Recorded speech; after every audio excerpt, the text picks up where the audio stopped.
Hey you horrible drug addicts. I will now be ranking the discography of legendary alternative funk rockers Jane's Addiction. I know they've only released 4 albums, but I think this recent breakup is the final nail in the coffin for the band. So I thought I'd rank them before Perry Farrell starts an onstage fight with me. Enjoy. Number 4 is The Great Escape Artist. The band's final album, it saw them attempt to move into a more accessible adult contemporary sound, a bit like U2, and while it isn't awful, it's not the strongest side of the band at all. But as an attempt I guess it's okay. There is enough of the band's original sound on the album and some good moments on it though. Perry Farrell's vocals are weaker on this compared to their other studio albums, but his voice is still overall distinctive.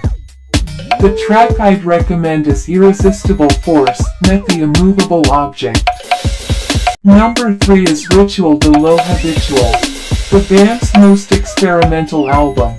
It saw them take the sound they perfected on their debut, but add in even more psychedelic and progressive elements, but still keeping their sound noticeable. The whole tone of the album pivots from their normal cheeky selves to something a lot more serious, especially lyrically with the topics of death and suicide. Emotionally gripping but also enjoyable, it may not be the band's easiest album to get, but it is a monumental achievement. The track I'd recommend is Then She Did. Number 2 is Nothing's Shocking. The band's debut album, they really came out of the gate with a full brimming personality.